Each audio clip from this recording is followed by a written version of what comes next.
Today, we have with us Richard Wike from the Pew Research Center. And I want to say a couple of things, no more than a minute or two before I introduce him. In 1940, George Gallup, the father of the public opinion industry in the United States, wrote that public opinion is the pulse of democracy. And of course, we know just by looking at the news these days that that pulse is beating rapidly, which might be like a bad case of high blood pressure. But it is clearly the case that the study of public opinion today in 2014 is as or even more important than it was in 1940 when George Gallup established the first center of the study of public research in the United States.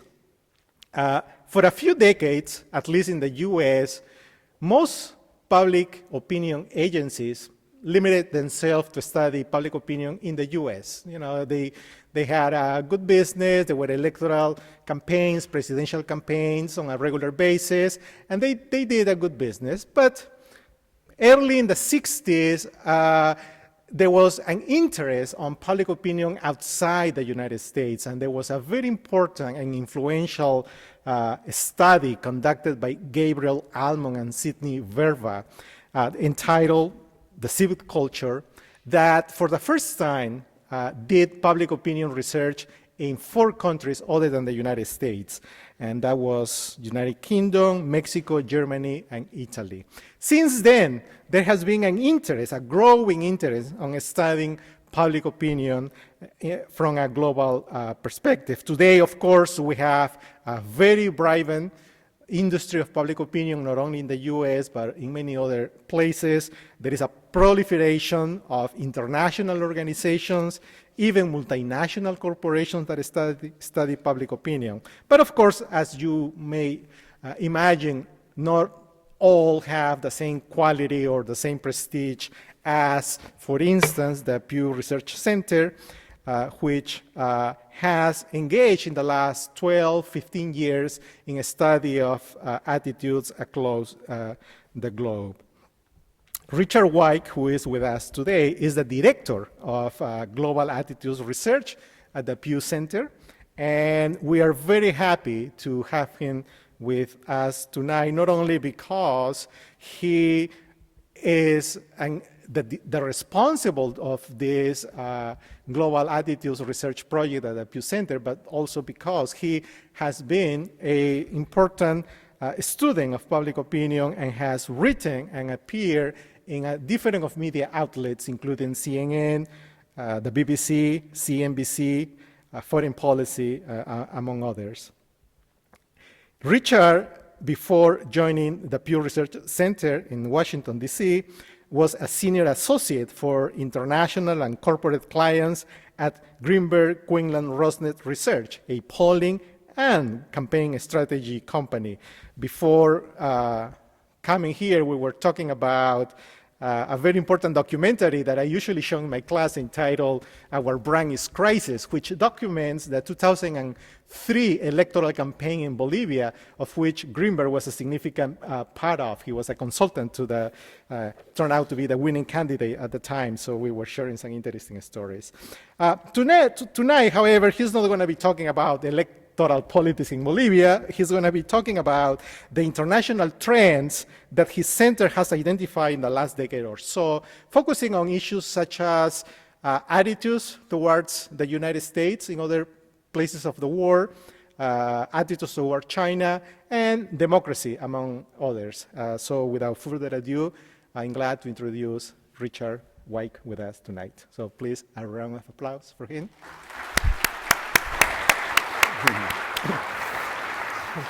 Thanks. Great. Well, thank you very much for the kind introduction, and Thanks to all of you for coming. I really appreciate you coming out on what's still a pretty cold March night and trudging through what's left of the snow to be here. I've had the opportunity to come to the university here a few times over the last few years, and always really enjoy it. Great faculty, great students, a great community. So, I always appreciate the opportunity to be here, and especially to be here as part of this series. This is just a great series that you've put together here. Looking at the speakers who have already been here or are going to be here over the next few weeks. It's a really great group. So it's a real honor for me to be a part of it. And thanks so much for giving me the opportunity to come here and talk a little bit about the international work that we've done at the Pew Research Center. So my charge tonight is to talk about global public opinion, which is obviously a pretty broad topic, right? But it's one that we've collected a lot of data on over the last few years at Pew. As you probably know, Pew Research has been doing domestic polling in the U.S. for over 2 decades now, and we've been doing international polling for a little over a decade. So far, we've interviewed over 330,000 people in 60 different countries around the world. We're getting ready, actually, to conduct a 45-country survey here in the next few weeks. So, if you're interested, we'll be putting out a lot of reports based on that survey starting in the spring and then, for the rest of 2014. And over time, we've looked at a lot of different topics. My sort of mentor and the founder of the Pew Research Center, Andy Kohut, originally started the Global Attitudes Project to look at globalization. That was going to be the main topic of study. And it has been something that we've continued to look at over the years, but in the planning process for the first really big global attitude survey, 9/11 occurred, and that shifted the research agenda a bit, as you might expect. And many other developments, events, and trends have happened over the last decade or so. And when big things happen, we try to adjust our agenda, adjust our research, and try to figure out ways to explore and understand what people are thinking about these really important international issues around the world. So tonight, what I thought I would do is as Julio said, pick out a few of the biggest trends and themes that we've seen in our work over the last decade or so. And in particular, I was going to address 4 of those. Let's see, do I need to point this anywhere in particular? Let's see. Oh, there we go. Okay, good. So the first one is the topic that we're best known for, I think, at Pew, at least in terms of our international work, which is how the world views the United States. As I say here, the rise and fall, and in some cases, persistence of anti-Americanism around the world. And one of the reasons I think this has been sort of our greatest hit in terms of media coverage and attention from policymakers and others is that it's been a really interesting story over the last decade or so. There have been ups and downs and twists and turns and probably some surprises. So it's been a very interesting story, and I think that we were probably the leading documenters of the rise of anti-Americanism during the George W. Bush era, and we've probably been the leading documenters of the rebound in America's image in the Obama era. Although, as you'll see in a few minutes, America's image hasn't improved everywhere, and in some cases, the honeymoon's clearly over for President Obama in some countries around the world. A second related theme really is the rise of China. As we all know, China's experienced extraordinary economic growth now for more than 2 decades. People around the world are very aware of this. They see China on the rise. They see its power on the rise vis-a-vis the United States. And increasingly over the last few years, in our studies of America's image, we're framing it more as the U.S., in comparison to China. And how do people see these 2 major powers, and what do they like about China, what do they like about the United States, and how do they see the balance of power shifting? A third topic that we've looked a lot at over the years, I thought I'd talk a little bit about, is views about extremism among Muslim publics. As you can imagine, in the years after 9/11, of course, this was a subject of considerable debate, and we felt that we've been able to add some empirical evidence, some data, to these discussions. And what we found is that there's not a lot of support for extremism among Muslim publics, and in many cases, it's declined over time. And then fourth, attitudes towards democracy. And as I say here, what we typically find in our data is a lot of desire for democracy, desire for specific democratic rights and institutions, but also a lot of frustration with how difficult it is to implement, and how, a lot of dissatisfaction for how it's working in a lot of new democracies. And here I thought I'd pull out some data we found in the past from a couple of countries in particular that have been in the news or in the news right now. Egypt, obviously the heart of the Arab Spring, but a place where there's a lot of problems right now in terms of the democratic transition that has kind of gone away. And then the other country is Ukraine, which of course is very much in the news right now, in a place where we've asked a lot of questions about democracy over time and found a lot of frustration. So those are the four general topics, and then maybe we'll sort of take a stab at tying those all together in the end. So the first topic is, as I said, the one we tend to get the most attention for. How is the United States seen around the world? And the first question I want to show you is our most basic baseline measure of how the world sees the United States. It's a very simple question. Do you have a favorable or unfavorable opinion of the United States? And we're very lucky at Pew. We get a lot of press attention. We work very hard to get the media to talk about our work.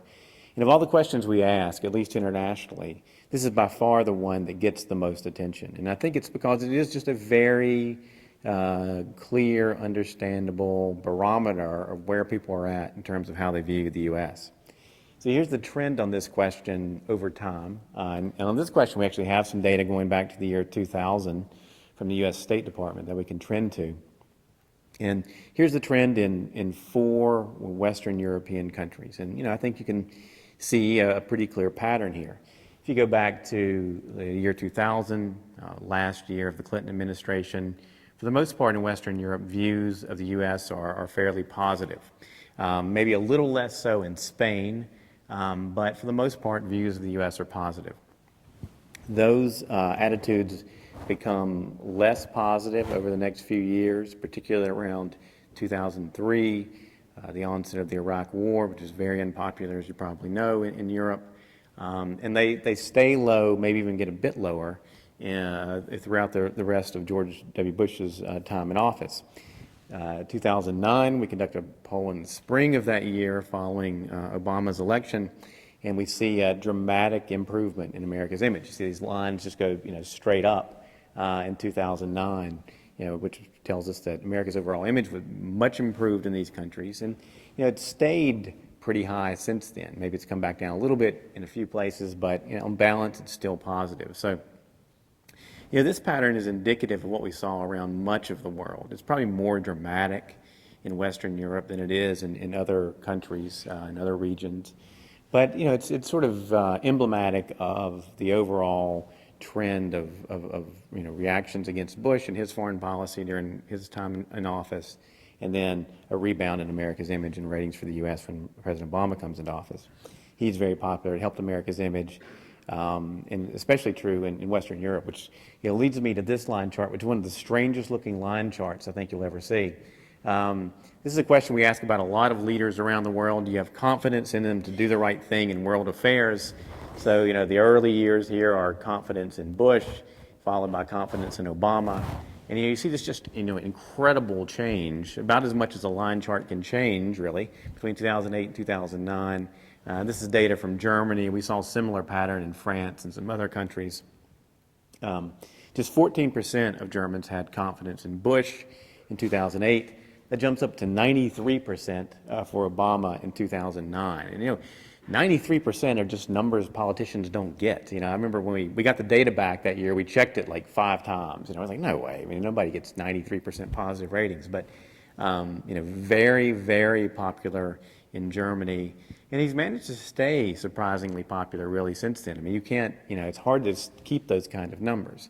Now, one big caveat about this is that last survey we conducted in the spring of 2013 was before the Snowden story broke, before the NSA story broke, which we know has gotten a lot of negative attention around the world, and particularly a lot of negative attention in Europe and in Germany. After all, There's a story, a revelation about listening in on Angela Merkel's phone conversations, which didn't go over well in Germany.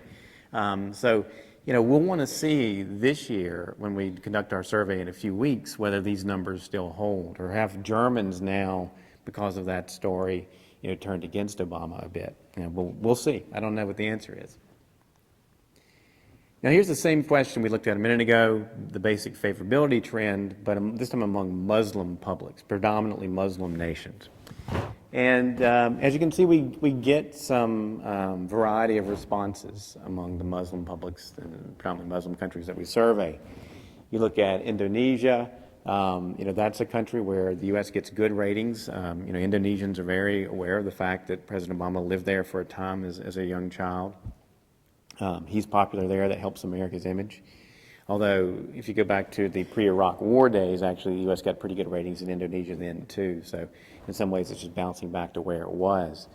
Lebanon, not bad ratings. If you're familiar with Lebanon, you know that there are often very sharp differences between the Sunni Muslim community, the Shia Muslim community, and the Christian community in Lebanon. And that's true on just about every question we ask, especially about the United States. So, big majorities of Sunni Muslims have a positive view of the U.S., big majorities of Christians, very few Shia Muslims have a positive view of the U.S. So that 43% kind of masks these really sharp divisions you have in Lebanon. And then at the bottom of the slide, that lower right-hand corner, these are countries that are still really problem spots for the U.S. in terms of America's image.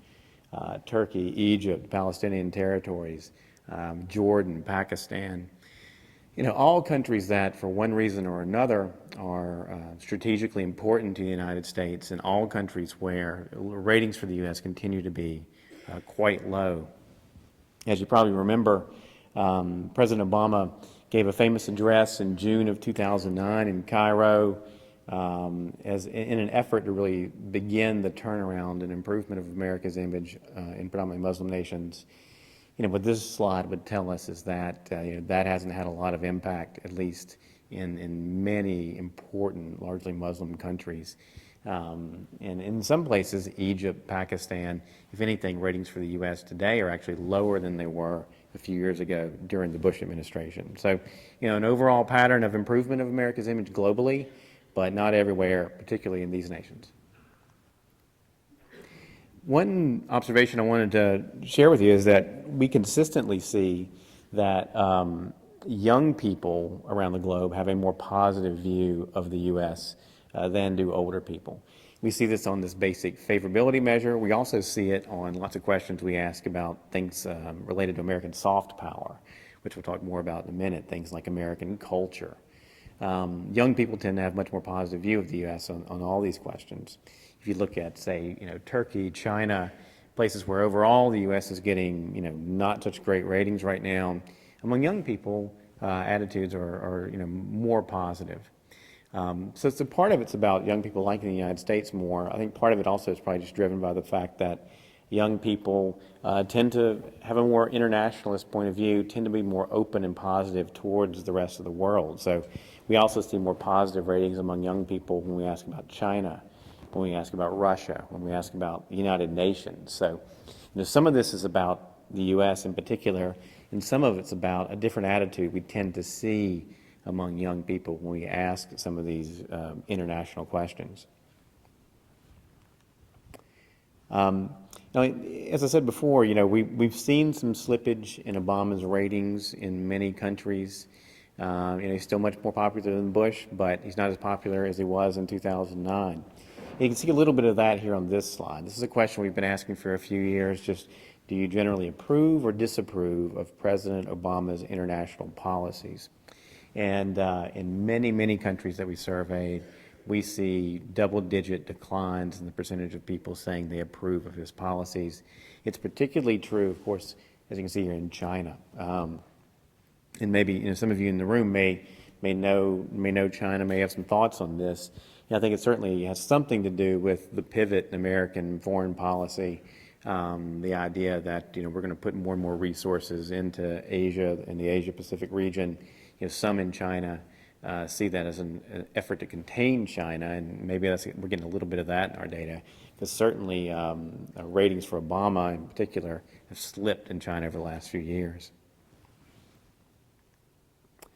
Another way in which we've noticed a little bit of disappointment maybe in some ways with President Obama is when we look at particular policy areas. So what we did is in 2009, after he was elected, we asked people about their expectations for Obama. Do you think he will consider your country's interests when making foreign policy, get international approval before using force, be fair in the Middle East conflict, take steps on climate change? Do you think he will do these things? And he gets different reactions, but more than 4 in 10, certainly for all these things, say that they thought that would happen, that President Obama would do those things. We went back and asked in 2012, well, has he done those things? And of course, we get much lower numbers. Many fewer people say that he has done these things than believed he would when he came into office. And I think the sense of disappointment is particularly high on climate change, where you had a clear majority saying they thought he would be able to take significant steps on that issue. Just 22% in 2012 said, okay, I think this is something he's actually done. And what we know from our other polling is that climate change is actually a really important issue in many, many parts of the world, Europe, Latin America, elsewhere. Not so much in the United States, maybe, but in much of the world, this is a really big issue. It's something they had high expectations for President Obama on, and one where they don't necessarily believe he's been able to deliver. Another, very high-profile element of President Obama's national security policy has, of course, been drone strikes. So we asked people whether they approve or disapprove of drone strikes by the U.S. in countries like Pakistan, Yemen, and Somalia. And what we find is widespread opposition to drone strikes. There were 39 countries that we surveyed last year. There were only 3 where a majority said they approved of the drone strikes.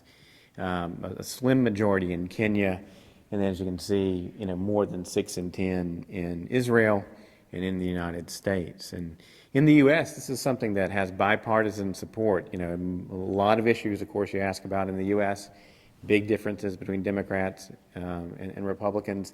Not on this. You have a majority of Democrats, independents, and Republicans saying they approve of U.S. drone strikes. Elsewhere, it's a pretty different picture. In Africa, a slight balance of people approving rather than disapproving, but a lot of people don't have an opinion about this issue in Africa. Elsewhere, Europe, Asia, Latin America, especially the Middle East, solid majorities, often really large majorities, saying that they oppose U.S. drone strikes. And these numbers, by the way, are all sort of regional medians. This is the median percentage across the countries surveyed in each of these regions saying they either approve or disapprove. So this is obviously an element of American foreign policy that has been stepped up by President Obama. It's one that gets a lot of opposition around the world, with a few exceptions. Another element of American power is its economic power, its aid policies, its efforts to sort of build its soft power through, economic aid policies, which is done for many, many years. And when we ask about this, we get a lot of positive reactions in sub-Saharan Africa. All 6 of the sub-Saharan African countries that we surveyed last year, you've got more than half saying that we think that American economic aid efforts are having a positive impact on our country. And big majorities in Kenya, Ghana, Uganda, and more than half in all these countries saying they have a positive opinion about American economic aid. Now, when we ask the same question in Egypt and Pakistan, we get a very different reaction. A majority in Egypt, a plurality in Pakistan saying that they actually think American economic aid is having a negative effect on our country. And, this is something, of course, policymakers, average citizens look at and it kind of drives them crazy, right? They're thinking, well, we've given this aid away and people think it's actually having a negative effect on their country. I think, you see this for a couple of different reasons. One, in Pakistan and Egypt, there are just deep strains of anti-Americanism and deep distrust of the United States that make it very difficult for people, I think, to give positive responses about the U.S. on lots of things. There's just a lot of suspicion of the U.S. and very hard for even things like economic aid to have to register in a positive way. Something else that we know is that people believe sometimes that aid comes into their country and doesn't always reach the people it's intended to reach. That corruption sort of sucks up a lot of that aid. It ends up in a lot of people's pockets that it wasn't supposed to go to. So that might be part of the story here as well.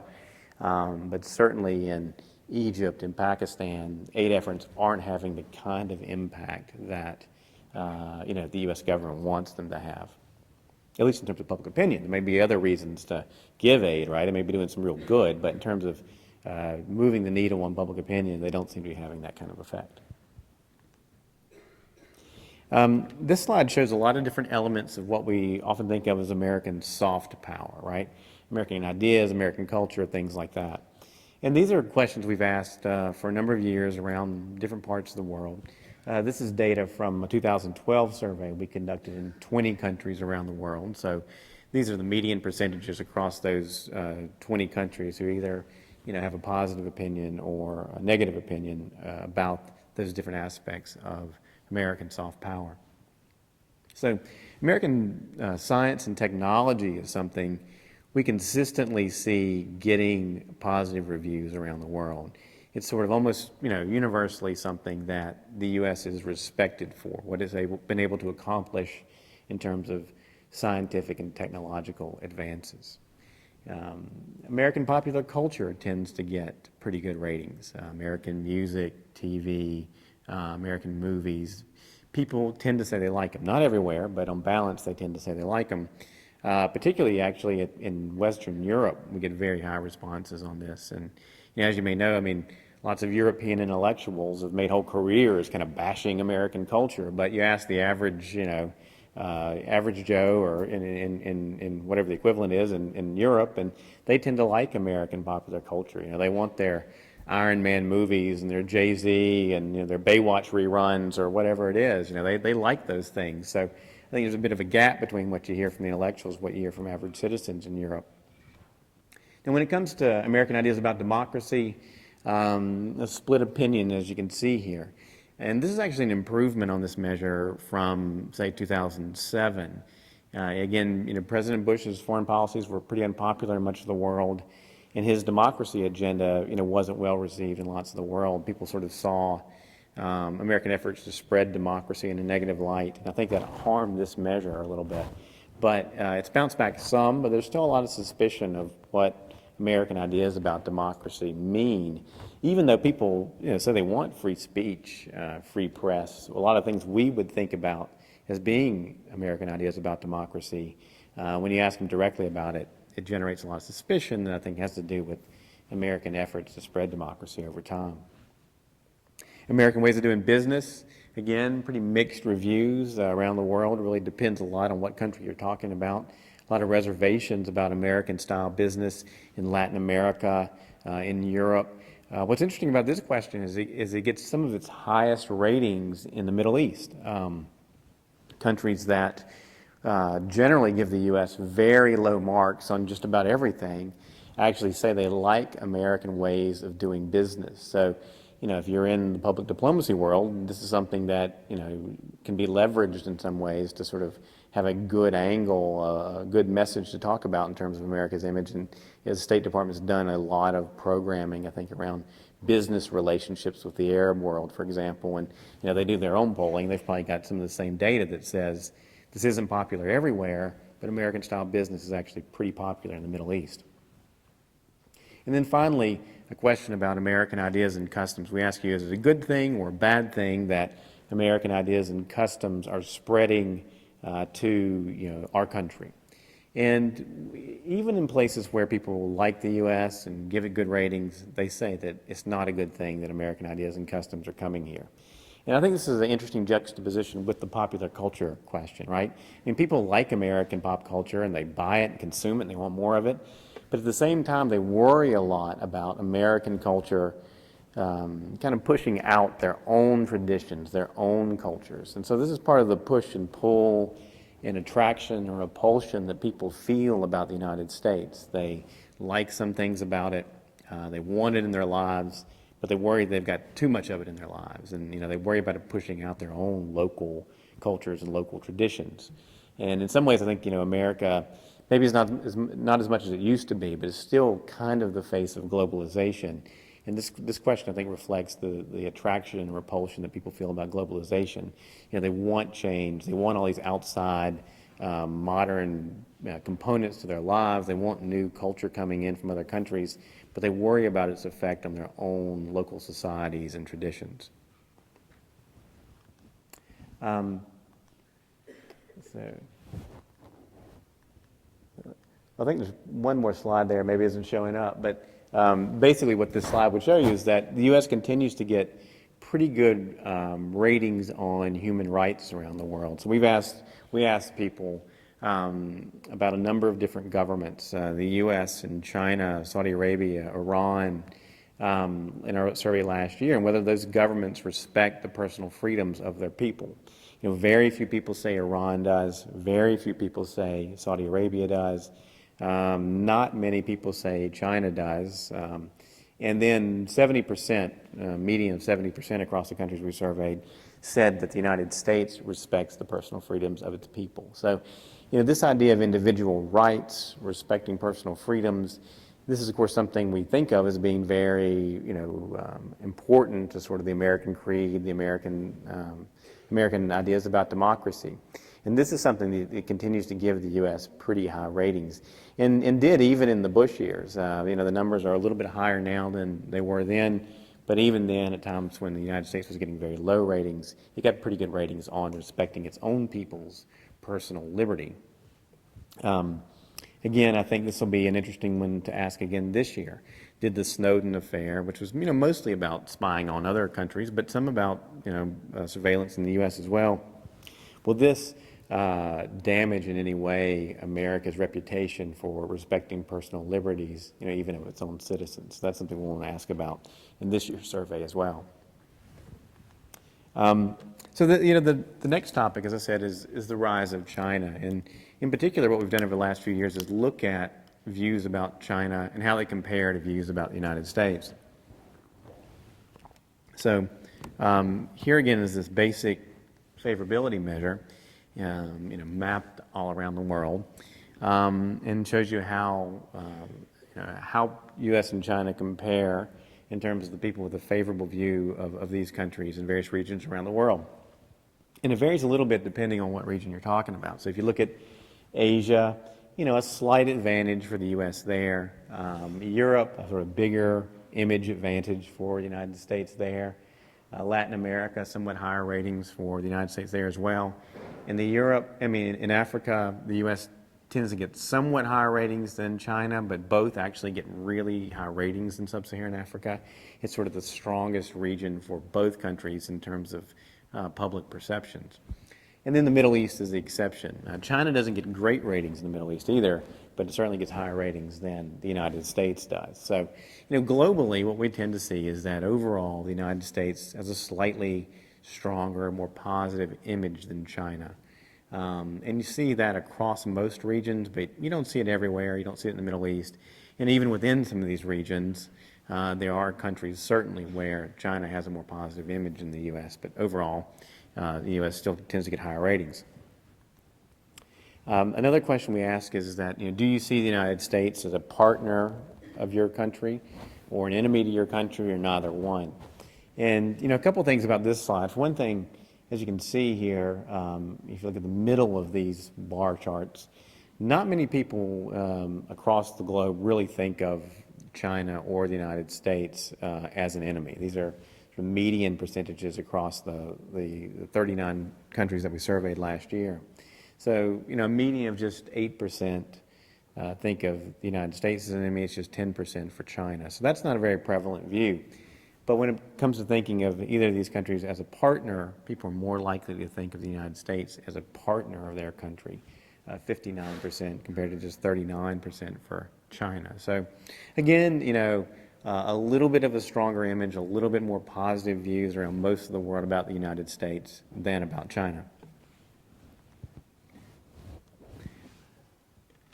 One thing we discovered in our survey last year was that the U.S. and China share something in common, which is that people around the world tend to think that both these countries act a bit unilaterally and tend to take their own interest into account when making foreign policy and not necessarily the interest of other countries. Across these countries, a median of 58%, for example, say the U.S. Tends to take our country's interest into account not too much or not at all. For China, it's even a little bit higher, 63%. And this is a question we've been asking for a number of years, and it was a big sort of drag on America's image during the Bush years. People saw us as unilateralist, not listening to other countries. And it's actually continued to be a common characteristic throughout the Obama era. Most people in most of the countries we surveyed saying that we don't really think the United States thinks about us a lot when it's making its foreign policies. And then what we, again, found this year, or in 2013, was that the same is true for China. People really don't think China takes their interest into account either when it's making foreign policy. So, a sense out there in the world that neither one of these big major powers are really thinking about our country's interest and what we need when they're making foreign policy. This is a question we've been tracking over the last few years that gets at the aspect of economic power and the balance of economic power in the world. So we asked people, who do you think is the world's leading economic power? And we give them 4 options: China, the U.S., the EU, or Japan. Not many people say the EU or Japan, as you might imagine, especially the EU after the economic crisis of the last few years. So most people tend to say the U.S. or China. So you go back to 2008, and this is the spring of that year. So it's before Lehman Brothers falls apart and before the economic crisis really kicks in. And this is median percentages across 20 countries that we surveyed that year, as well as 2013. And you had just 20% saying China is the world's economic leader, 47% saying the U.S. Same question, same countries 5 years later, and you can see a clear trend here, right? I mean, the trend lines haven't crossed yet, but they've become much closer together. 34% for China, 41% for the U.S. A clear shift taking place in terms of who people see as the world's leading economic power. And for me, one thing I think is really interesting about this is that here's an area where average citizens around the world are reflecting, I think, an elite level debate. There's been a lot of discussion over the last several years about the rise of China, about whether or not the U.S. is in relative decline, all these kind of questions. A lot of times these elite level debates don't really register among average citizens, but here it's just something that people are clearly paying attention to, and they see China very much on the rise. And it's particularly true among some of America's longest, allies. Western Europe is where we see the strongest change taking place in terms of the shift in economic power in the world. So, back in 2008, for example, 42% in Spain said that the U.S. was the leading economic power. By 2013, that's down to 27%. You see declines also in Germany, Britain, France. In the meantime, here's the percentage of people in these countries saying China is the world's economic leader. More than doubled in Spain, close to doubled in Germany, way up in Britain, way up in France. So this is really a big, big shift in just 5 years' time in Western Europe in terms of how they see the economic balance of power around the globe. So, a big, big shift, and it's taking place again among some of America's strongest allies. Another question we ask is about being the world's leading superpower. So it's kind of broader than just economic power. And we ask people, do you think that China either has already or will someday surpass the U.S. as the world's leading superpower, or do you think it's never going to surpass the U.S.? And, as you can see here, in all regions of the world, when we ask this question, the balance of opinion is that China either already has or will replace the U.S. someday as the world's leading superpower. So, again, more evidence that people clearly see the balance of power shifting. Now, maybe that's right, maybe that's wrong, but in terms of perceptions, it's a pretty clear story. People see it moving in China's direction. And as you might expect, that generates a lot of positive reactions in some places, but a lot of negative reactions in others, a lot of concerns in others, particularly among some of China's neighbors. So this is a question we asked about various territorial disputes between some of China's neighbors and China, which, as you may know, there are a lot of hot spots in the East China Sea, South China Sea, and a lot of security concerns, and right now in particular between the Philippines and China, between Japan and China over these issues. And we asked people in these countries, how big of a problem do you think our country's territorial disputes with China are? These are the percentages, saying it's a big problem or not much of a problem. And, solid majorities in the Philippines, Japan, South Korea, and Indonesia all say this is a big problem. In the Philippines, Japan, South Korea, just these are more than 3 and 4 big majorities saying this is an issue. A little less so in Malaysia, which is maybe a little farther away from some of these territorial disputes. But clearly, other questions we've asked as well suggest that people are worried about China's growing military strength. They're worried about the threat from China in that region. And they're worried about these specific conflicts erupting into something bigger. And just like people have had concerns about American hard power over time, had concerns when America uses its military power, they have concerns about China's growing military strength and the kind of security issues that could raise, the kind of security threats that could raise for their country. So people see China's power on the rise, and some quarters at least that generates some anxieties. Okay, so, slightly different topic. As I said, we've asked a lot of questions over time on views about extremism among Muslim publics. A big issue in the years after 9/11. How much support is there for extremism, extremist groups, etc.? And, what we've generally found is that there's not a lot of support for extremism and extremist groups. So we asked about Al-Qaeda, for example, in our survey last year.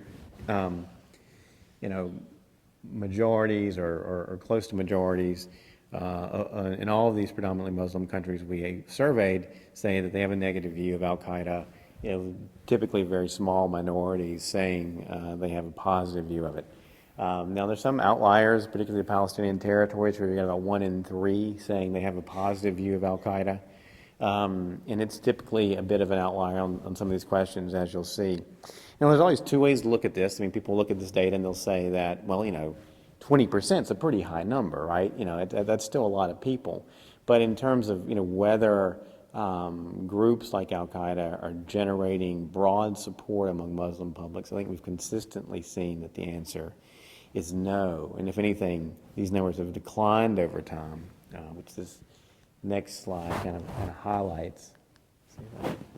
So this is a question we ask about suicide bombing. And this is a percentage of Muslims in these countries who say that suicide bombing can often, against civilian targets, can often or sometimes be justified.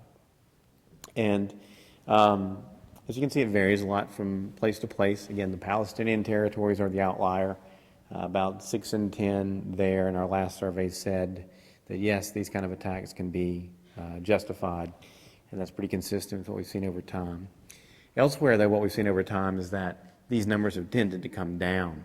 And what's interesting to me is I think these numbers come down, and similar questions we ask tend to trend in a downward direction in reaction to people's actual experience with extremism. So if you look at a couple of these lines, they're maybe a little bit hard to follow, but if you look at Jordan, for example, it had an enormous drop-off in support for suicide bombing between 2005 and 2006. And what happened between those 2 surveys were, as you may remember, these tragic bombings in Amman, the capital of Jordan, and some hotels there that killed quite a few people and got a lot of attention. And after that event, Support for suicide bombing went way down. Support for Al-Qaeda went down. Support for bin Laden went way down. And I think we see similar patterns elsewhere. The more people experience extremism, the more it becomes a reality, the less they like it. If you look at Pakistan, it's just 3% today. Was 33% in 2002. It went up to more than 40% in 2004, but has gone down pretty consistently since then. And of course, Pakistan's a place that's been hit hard by a lot of extremist violence, a lot of suicide bombing, and the more people have experienced it, the less they like it. And you can see that also in this chart, which measures views about the Taliban in Pakistan over time. So if you go back to 2008, that year you had a plurality of people saying they didn't really have an opinion about the Taliban, and about as many saying they had a favorable as an unfavorable view of the Taliban. Changes dramatically in 2009. And what happened in Pakistan at that time was, you may recall, the Taliban essentially took over the Swat Valley in Pakistan, which was, I'm not sure exactly how far, but I think within 100 miles or so of Islamabad, the capital of the country. And then we're actually threatening to go into neighboring regions, which were even closer to the capital. And I think that once that threat happened, once the Taliban sort of moved out of the border regions with Afghanistan, and were moving closer and closer into the heartland of the country, people sort of woke up to the threat of the Taliban, and their views changed dramatically. And they've stayed very negative since then. So, very little support for the Taliban today, a lot of opposition. And that happened in response to, I think, again, people's experience with extremism, with it really becoming a reality in their country. Another place that's been in the news a lot recently is Nigeria. Just in the last couple of weeks, has experienced a lot of terrible attacks from Boko Haram, an extremist organization. We see very little support for Boko Haram in Nigeria among both Christians and Muslims. As you know, Nigeria is sort of almost evenly divided between the Muslim and Christian population, and neither group has a positive view at all about Boko Haram. And what we've seen is that over the last few years, on different measures about extremist groups, our question about suicide bombing, support for extremism, no matter how you want to measure it, has declined significantly in Nigeria. And again, to me, this suggests it became a reality. It became something happening in their country, and people reacted very negatively against it. I mean, I was always surprised in 2010 that Al-Qaeda got such high ratings in Nigeria, really. But I think at that point, and maybe some of you might, certainly might know more about Nigeria than I do, but it seems to me that it was a bit of an abstraction. It wasn't really something real in their country. Suicide attacks weren't really happening at that point, those kind of things. Now they are, and people have reacted very negatively against them. Support for all these different groups has dropped. Support for suicide bombing is down 26 points. And again, this is endemic, I think, or characteristic of what we tend to see when extremism starts actually occurring in a place, is people react very negatively against it. And then final topic, democracy. And here I just want to pull out some examples from, as I said, a couple of places that are very much in the news: Egypt, Ukraine. And this is admittedly a little bit outdated polling, right? This is data from almost a year ago in Egypt. To say the least, a lot's happened in Egypt over the last year. So this isn't current, up-to-date numbers, but I think it does show you the pattern and show you the sense of frustration that was growing in Egypt at the time. So in Egypt, we continue to see support for democracy. This is a very basic question. Similar questions are used by various pollsters around the world.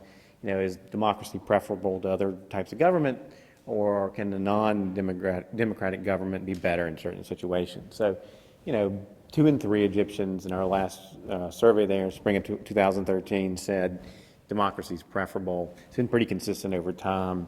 It spiked up a little bit in 2011 following the revolution, but it's been pretty consistent over time. A lot of support for democracy as a concept. But there's also a real sense that a lot of important things were not getting better in Egypt at the time. So we asked people, are these various things getting better or worse? There's split views on the judicial system, personal freedom, But you look at, law and order, morality, especially the standard of living, you've got majorities or pluralities saying these things are actually getting worse. So there's a lot of frustration building, particularly on the economic front, which I think is easy to forget about when you're talking about Egypt, because there's so many discussions about politics and democracy and religion, but economics is a big reason why people poured out into Tahrir Square in 2011. It's a big frustration for a lot of people today, and it clearly wasn't improving when we conducted the survey last year. This is back when Morsi and the Muslim Brotherhood were still in power. Another thing we saw in last year's survey was increasing polarization. And we saw it on lots of different questions, including this question we asked about what was in the new Constitution. Of course, they have another one now, but this is the sort of Muslim Brotherhood-backed Constitution that passed last year. And at that time, we saw that there were very split verdicts on that. So if the people who had a favorable view of al-Noor, which is the sort of conservative Salafist party, people had a positive view of FJP, the Freedom and Justice Party, which is the political arm of the Muslim Brotherhood. They tended to have very positive views about the Constitution. People who supported the NSF, the National Salvation Front, the more secular sort of coalition of parties, they had negative views about the Constitution. Similarly, people who said that laws in Egypt should strictly follow the Quran had a very positive view about the Constitution. Those who said that the laws of the country should not strictly follow the Quran, but should just be influenced by the Quran, or should not be influenced at all, those more secular voters tended to have negative views about the Constitution. And the same pattern was increasingly true on lots and lots of questions that we asked. And that was very different from what we found in 2011 and 2012. 2011, and to some extent 2012 as well, if you were on the right side of the revolution, people had a positive view about you. So people liked the military, they liked the Muslim Brotherhood, and they liked, the April 6th movement, the sort of secular group of students who, were protesting in Tahrir Square. But by, a year ago, you started to see these fissures, these divisions in the Egyptian society, and clearly, in the months after we conducted our poll, those divisions, erupted. And it'll be very interesting to see what we get in this year's survey in Egypt. And then I thought I'd also share with you again, because since Ukraine's so much in the news, some data, and this is, admittedly, again, pretty old data. This is from 2009, but, I think it's still worth taking a look at. This is actually a survey we conducted pegged to the anniversary, the 20th anniversary of the fall of the Berlin Wall. We did in 2009, and we actually went back and asked some of the same questions that Andy Kohut, before the Pew Research Center days, had done and had asked in Eastern Europe in 1991 in a project he actually did with Madeleine Albright, who was a Georgetown professor at the time. They went in after the fall of the Berlin Wall and conducted a survey in Eastern Europe that was really groundbreaking, and asked about democracy and capitalism and life satisfaction, a whole host of things. So we went back, 20 or so years later and tried to update a lot of those trends. And what we found is a lot of disappointment with the way democracy was working in Eastern Europe. And we asked people, for example, are you better off or worse off than you were under communism? And you get pretty big numbers in a lot of places saying people are actually worse off today than they were under communism, especially in Hungary, Ukraine, Bulgaria. And I think you'll see a little bit here in this data. Those three countries in particular, consistently were the most negative about the way the democratic transition was working out. Ukraine, we all know what's happening there. Bulgaria has also had some protests and things over the last year. There's some real issues with the democratic transition in Hungary. So I think this is a very sort of eye-popping number. It doesn't seem odd to me. It doesn't strike me as too odd based on previous experience I had before coming to Pew. Did a lot of focus groups in Eastern Europe, especially in Romania and Hungary. And even in Romania, you would hear a lot of people, especially get out in the countryside, talk to older voters, things like that, who were a bit nostalgic for the Ceausescu days. I mean, Ceausescu, one of the worst dictators ever. But, people would say things like, well, there was, at least there was bread on the shelves then, and things like that. So it's a very jarring kind of finding, but I think it's consistent with what you see in a lot of these countries where there's maybe disappointment with how things have worked out, particularly on the economic front, in the sense that some people, at least, have been left behind by the transitions that have taken place. So we asked people, who's benefited from all the changes that have taken place since the end of communism? Everybody thinks business owners have. Everybody thinks politicians have. Not so much ordinary people. The Czech Republic, Poland, they, decent numbers there say ordinary people have really benefited since the fall of communism. And those countries have probably had, in many ways, the most successful transitions, doing better economically than everybody else. Elsewhere, very low numbers, only 10% in Ukraine at the bottom of the list. Now, here's a question we ask about various democratic rights and institutions. And this is a percentage of people who say these things are very important to have in their country. So not just important. We get really big majorities saying important, but these are people who say these things are very important. And as you can see, for the most part, there's a deep interest in having these types of rights and freedoms and institutions in these Eastern European countries. Russia actually is near the bottom of the list, and this is something we typically see in our surveys. There's a little less commitment maybe to democratic freedoms, democratic institutions in Russia than you see elsewhere. But in most of these countries, big numbers say, not only are things important, but they're also very important.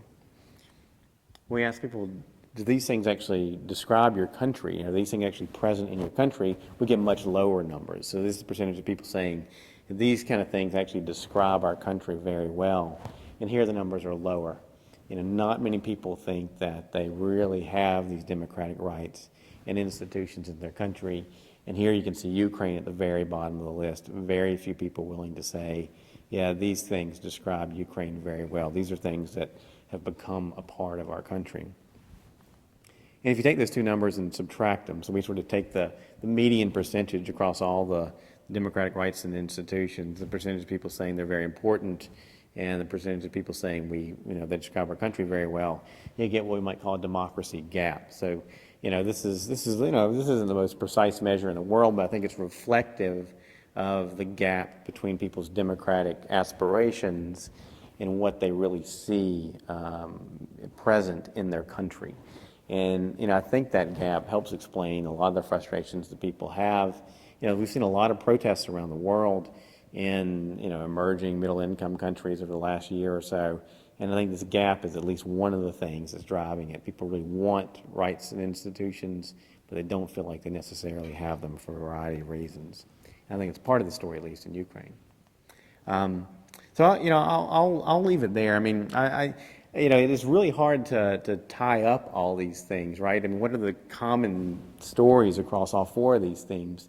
But to me, what's really interesting is that in different ways, asking these types of questions, explore different sort of models, different sort of narratives about how people want to organize themselves politically, domestically, and then how they want to see politics around the world organized, right? I mean, so, the United States represents certain ideas, and we go out and measure those ideas and how people feel about them. China represents sort of a different model of, political and economic organization, and we're able to measure that, and we're able to measure how both those countries act in international politics. We're able to ask about attitudes towards democracy and the Arab Spring and, the completely alternative model that Al-Qaeda offers and, that doesn't get much of a reception among Muslim publics. We're able to ask about views towards democracy and capitalism in places like Eastern Europe, where, they've been introduced to these ideas and they've embraced them, but the implementation of those ideas hasn't always gone so well. So, to me, these are really interesting stories, and part of what makes doing this kind of research, I think, fascinating and engaging. So these are some of the stories I think that are best, some of the best stories that we've come up with over the last decade or so, but there are lots of others. So I'd be happy to stop and, talk and answer questions you have about any of this data or any of the other findings that we've had over time.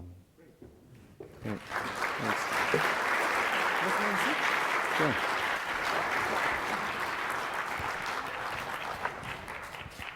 That was a really good presentation. I tried to crack a joke about, the pulse beating rapidly, but this looks more like the hearts are racing. And, Thank you. so there are a number of interesting topics that you raise, and obviously many in the public will like to ask some questions. But before we start with a conversation with the public, I just want to ask you about sort of open the black box of what this international public opinion research is, because you mentioned thousands of people interviewed, and that this year you might actually do 45 countries. So how do you go about doing like that? I mean, is the Pew Research Center that big that can just pick up the phone and call thousands of people? Or Yeah, I wish it were that easy. That'd make it a lot easier to do. No, we rely on a lot of partners and people to help us out around the world to carry this off. So, we have a company based here in the United States that sort of oversees all this work around the world. But in each country, we have local research organizations that we work with who we rely on a lot, who know how to do this kind of work, know how to draw a good sample of respondents, speak all the right languages. This 45 country survey that we're trying to implement right now, it's being done in 75 languages around the world. So we've got to have people who help us translate that instrument and check that translation and make sure this works in a given culture. And we're asking the kind of things we actually hope we're asking. So we rely on a lot of expertise at that local level to carry this off. People who really know how to conduct that research. Nobody wants to see me in rural Pakistan walking around with a clipboard asking questions, right? We need people who know what they're doing in that part of the world and in other parts of the world. So we rely on those folks a lot. Another question that I have relates to the last part of your presentation. I mean, I'm a student of democracy in Latin America, and obviously I was part of a generation that was raised during a military government, and we fought for democracy. And Latin America in the 70s and in the early 80s was very active in trying to change, to move away from authoritarianism to a more democratic form of government, which did happen in the region. But 25 years, 30 years later, you see in the region pretty much the same disenchantment that you are describing in Eastern Europe. I was surprised by the high number of people who believe that they were worse off today than they were under communism.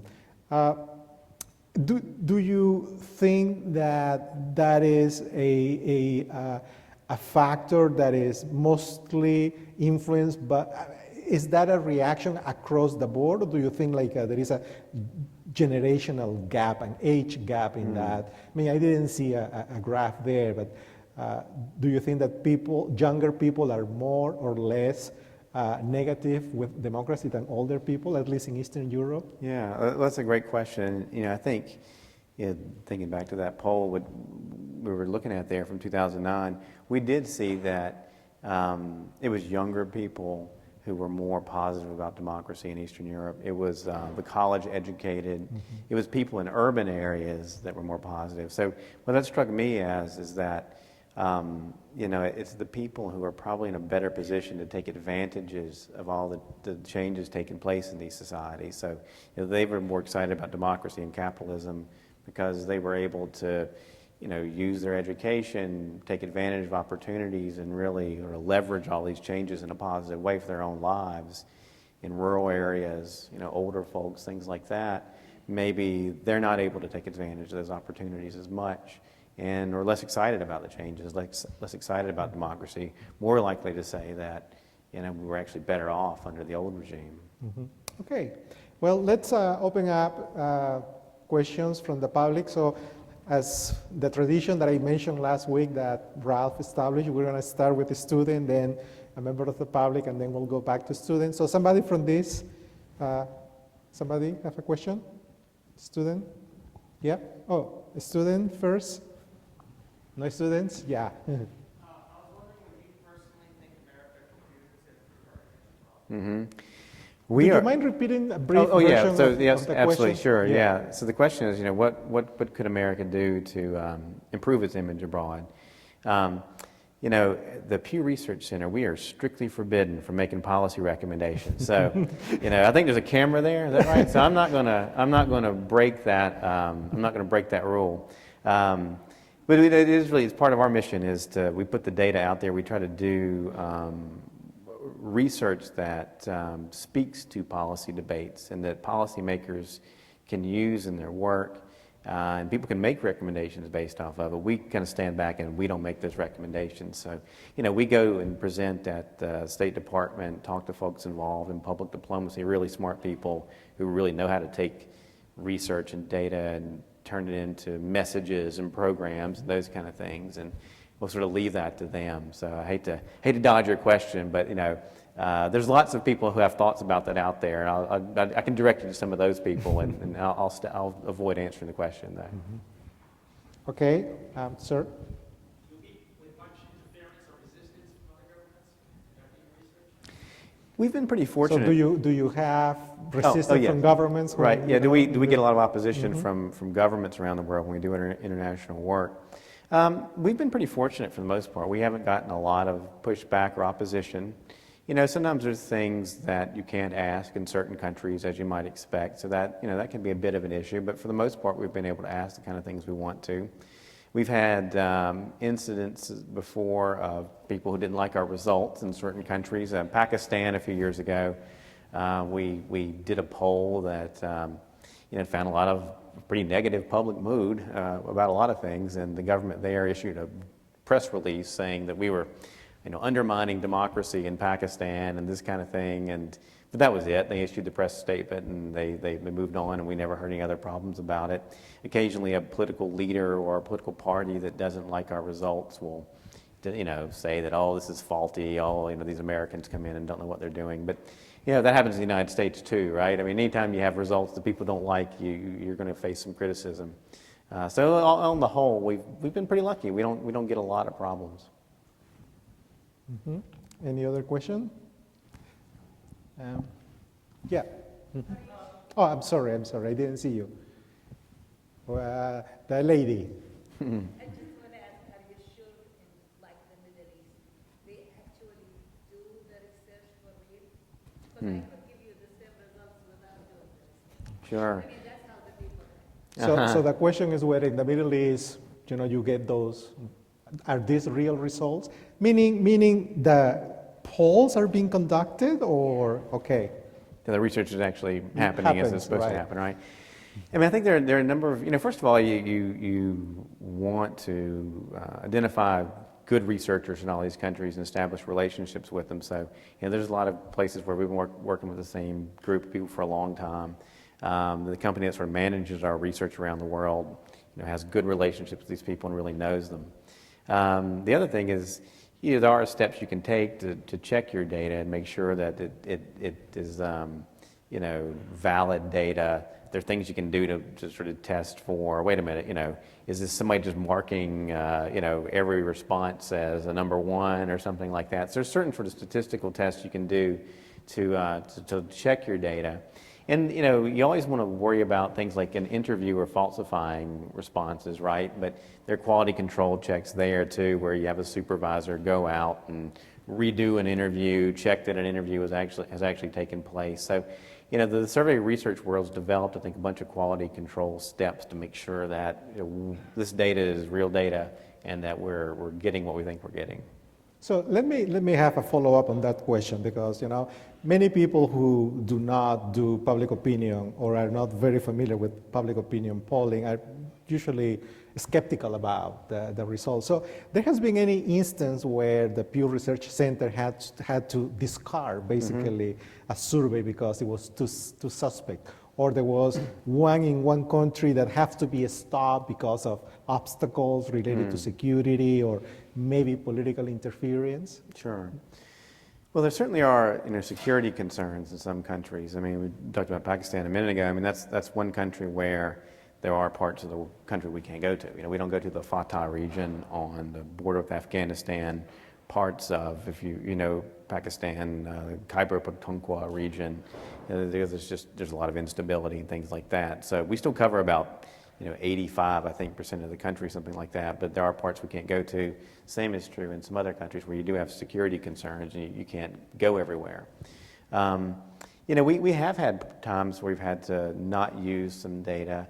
It's more typically for methodological reasons. It's not so much that we're concerned about somebody making some sort of ethical violation or something along those lines.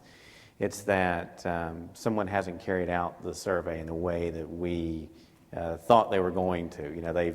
They've done their sample the wrong way, or they haven't really asked the question the way we wanted them to.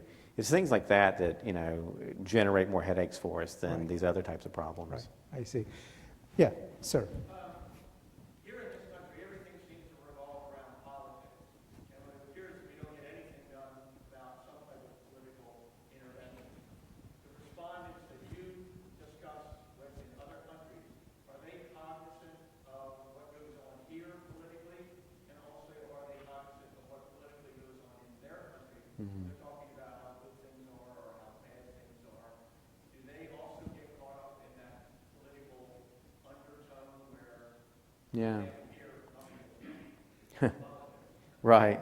So the question is whether your respondents are knowledgeable of political developments in the U.S. and in their places of origin. Yeah.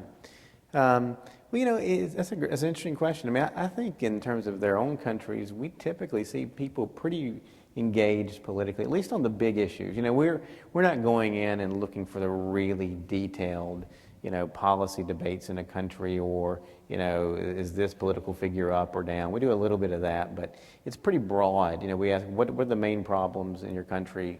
What do you think about what the government's doing? What do you think about, this big foreign policy issue? So it's pretty, big issues we're looking at. But at that level, at least, people usually seem pretty engaged. And are often able to, give us responses. I mean, when we get high don't knows, when we get high numbers of people not offering an opinion about something, it's usually on an international issue. Some of the questions we ask about, even the questions we ask about the United States, sometimes can get pretty high don't knows in certain parts of the world, because maybe people aren't thinking about that. But when they're thinking about their own country, they tend to engage in it a lot. And even for the most part, on our questions about the U.S. and about China and these types of issues, they're usually things that people seem to have an opinion about, again, at a very sort of broad level. I don't know how much people necessarily know about the internal politics of the U.S., but we do see signs sometimes that they do. I mean, one example that comes to mind is Mexico. A few years ago, you may remember, Arizona passed this very restrictive immigration law. And we were actually in the field in Mexico conducting our survey when that law passed. So we extended our interviewing a little bit so that we could look at opinions, towards the U.S. before and after the law passed. Mm-hmm. And after that law passed, ratings for the United States went way down. Mm-hmm. There was a very negative reaction about that Arizona law in Mexico, and it hurt America's image there. Now it's bounced back gradually since then. But it was one instance where you could really see an internal policy debate here in the U.S., even at the state level, having a real impact on how people think about the U.S. It's almost like a natural experiment type of situation. Yeah, there's not many times where we get to do that, but every once in a while, you'll be in the field and you can kind of, do exactly as you said, a natural experiment to see, does this policy, does this action seem to have a real impact on what people are thinking? Mm-hmm. That's good. On this extreme, yeah.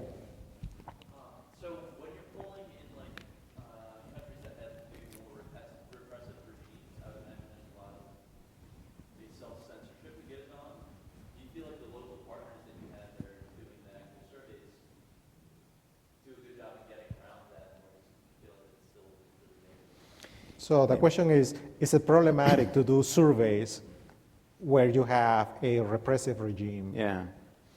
Well, certainly, I think the local partners, as you suggest, I mean, they're the key to that because they're the experts on what can be done in a given country. So we rely on them a lot. I mean, sometimes we know ourselves that there's certain things you can't ask in a given country that are too sensitive. So, we don't put it on our questionnaire. But we also rely a lot on those local partners to tell us, this is something you just can't ask here. Sometimes there can be a legal restriction on asking a question about religion in certain places, those kind of things. But those partners know the legal, political, social environment, and we rely on that a lot because they have an incentive to get that right. They don't want to get in any trouble. They don't want to cause problems in some village or town. So they know a lot more about it than we do and advise us accordingly.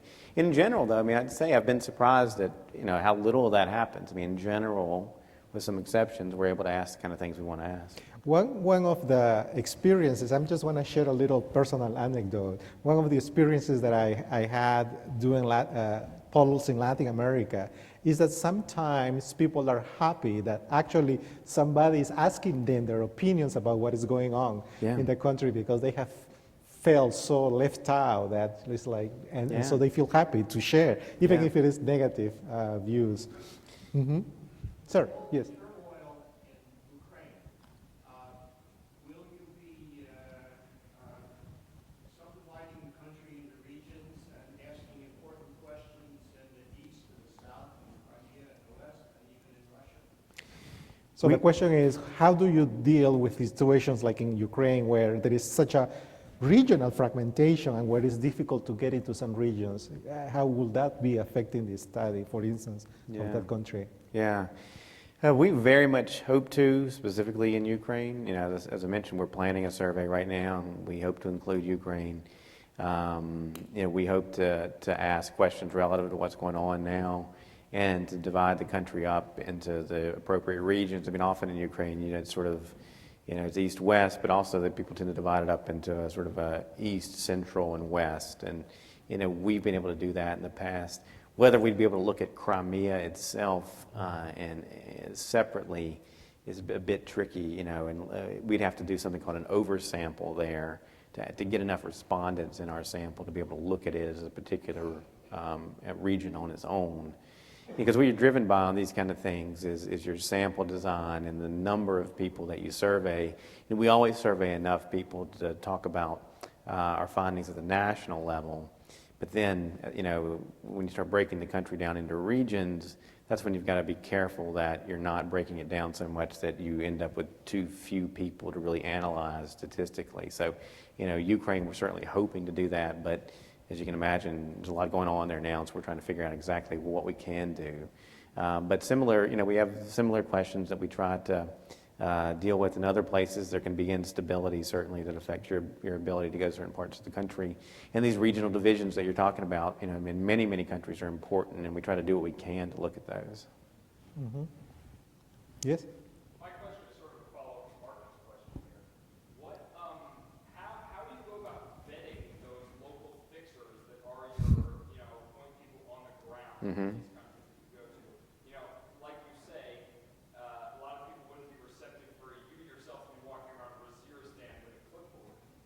Probably not. At what level do you have to be there in order to feel comfortable placing your brand name on the survey data that you produce? Yeah. So what is the process of vetting these local partners that you go through to make sure that they deliver to the standards that you are hoping for? Sure. Well, as you can imagine, it's a lot of different things we try to look at. At this point, of course, we've worked with a lot of people around the world, so we know their work firsthand and can look at it in that way. Our sort of the firm that manages our work around the world works for us, works for the World Bank, lots of other clients, has a lot of experience. So they have even more firsthand knowledge working with these partners and can use that in assessing things. And we look at other work they've done. We try to look at, of course, a lot of research organizations have proprietary work that they can't share, but usually, firms have some work they can share as an example of what they've done in the past, and we can examine that. And then, certainly before we ever, sign a contract with anybody, we get a detailed proposal of how they plan to go about conducting this work, and that kind of thing. And when you get those, you can usually get a pretty good sense of how serious they are, what their level of sort of technical knowledge is about things like sampling, and whether they're really up to the task of pulling this work off. So I have a follow-up question to that. I'm for the Pew Research Center. do you have in-house expertise about these regions? So, for instance, is somebody in charge of the European region or the Latin American region that knows Yeah. the languages or knows the region best and manages that relationship with the local partners? Or is more like a centralized kind of Yeah. operation? I mean, it's more the latter. I mean, we certainly have people with regional expertise. I mean, we have, people specialize in Russia. We have people who know a lot about India. We know people who know various parts of the world and Europe in different ways. But we're not organized. The sort of, here's the Latin America division and here's the Europe division, and frankly, we're just not that big. We're not that big of an organization to work that way. So we tend to be mostly generalists, but I think we've picked up a lot of expertise, over time and working in these various regions. And we rely on lots of outside counsel. So, we talk regularly to experts in the academic world, the think tank community, journalists, others, to, inform us about what we ought to be asking. What's the public mood? How does this square with what's going on there? Another thing we try to do is we try to monitor international public opinion as much as we possibly can. So, we look at the America's Barometer surveys. We look at what Gallup's doing. We look at local polling in all these countries to see what they're asking, what they're finding. Make sure that we're asking the right questions. What can we learn from that? How is what we're finding consistent with all those findings? So that's another way in which we really try to stay on top of what's happening in these countries in terms of public opinion, and that really informs our work. Good. So we have time for about 2 more questions. Where do you get your money? Where we get the money from? That's a very important question, right? We're funded largely by the Pew Charitable Trust. We're very fortunate in that regard. They've given us a lot of support over time, and hence the name, right? Pew Research Center, and they fund a lot of our, they fund us for domestic research and for international research. So the bulk of our funding comes from them, but we do get outside funding from other sources as well. Private foundations, we've gotten some money from the Gates Foundation, the Hewlett Foundation, others are big foundations. Occasionally, maybe private individuals. Occasionally media partners, but the bulk of it is from big foundations. We haven't taken any government money. I guess that could change at some point. But that's another source of funding, of course, for a lot of research. We have not taken any government money from the United States government or any other government around the world. So that's not been a source we've looked to. I guess that could change someday, but it's been mostly private foundations to date. An additional question? Yeah, Ralph. Just a basic question about why you do local public opinion work. None of the people in your poll vote in the United States. We do a lot of polling in the U.S. because it's important to know how our government is going to be run. What's the point? Why do we want to know what other people think of us or of our policies? Yeah. So the question is, why do we care about what people outside the United States think about? Right, yeah. Hopefully we do care, right? But yeah, no, that's a great question. I mean, I think, part of it is, we get asked this a lot in terms of the work on America's image, right? Well, who cares if they like us or not, right? But one thing is we know that, public opinion, one reason it's interesting in the United States is public opinion helps shape the incentive structure for political leaders in the U.S., right? So I think the same thing's true in other countries, in other democracies, even in non-democratic societies. Public opinion matters in terms of setting incentives for what the leader's going to do or not do in that country. So, if public opinion is moving very much in a favorable direction for the United States, it makes it easier for that leader to cooperate with the United States. If it's in the opposite direction, it makes it harder for that leader to cooperate. And also, there's some academics who I think are starting to look at this question. Public opinion is something that can be, manipulated or used by leaders, right? If a leader knows that, the public's very much anti-American at this point in time, then that leader may use that to sort of build his domestic coalition and build popular support among the public. So even on a topic like how people see the United States, I think what average citizens around the world think about it is really, important. And on things like democracy, capitalism, the trends on those big topics, those big issues, ultimately are going to affect Americans. What's happening around the world economically, politically, and what average citizens think about those big, important topics is one of the factors that's going to drive what happens in terms of democratic transitions around the world, what happens in terms of economic reforms and various economic models that are adopted in countries around the world. So I think in a variety of ways, what average citizens think about these questions, ultimately has some impact on us here in the United States as well. Public opinion is the pulse of democracy. That's as right. George Gallup said. Maybe one more question? Yeah, sir, please. Okay, the public is God.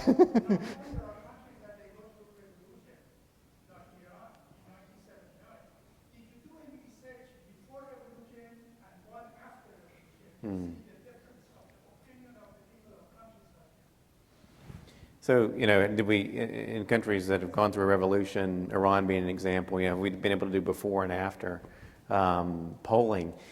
Unfortunately, we've only been doing this a little over a decade, so going back to that era, we unfortunately didn't do any work. The U.S. government has done a lot over time. The United States Information Agency, they may well have done a poll in Iran back in those days. I'm not sure. Sometimes you have to kind of go into the Library of Congress or the National Archives and dig that stuff up, but it'd be a really interesting question to do it.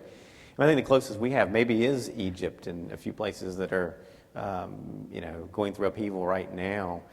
Egypt to me is a really interesting country to track. We have data going back in the Mubarak era. We have data right after the revolution, during the Morsi era. And we're going to do a survey again there soon, to see what attitudes are now. And so I think the best shot we've got at answering those kind of questions is maybe it's Egypt and a few other places that are going through these upheavals right now. Mm-hmm. Yeah.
So are there possibilities for a more negative view of the United States in the future, if I summarize correctly? Yeah. Well, some way you suggested, it seems to me, it brings up the fact that when you use hard power, when you use military power, we mentioned Russia, the British maybe in the post-World War II era. That often does generate these negative views. I think it's part of what we saw in the United States is that in the last decade, America was this lone superpower using a lot of hard power around the world, and that generated a lot of anxiety. when you're able to use other elements of power, like you said, sort of being helpful but not putting any boots on the ground, that's much more acceptable to people around the world. It doesn't generate the same kind of anxiety. So, what Russia's doing right now and using hard power, that could result in more negative views towards Russia. We'll see in what we, hopefully we'll see a little bit in the survey we're going to conduct soon, because, hard power, it may be necessary, obviously in lots of situations, but it does create anxieties when it's used by a big global power.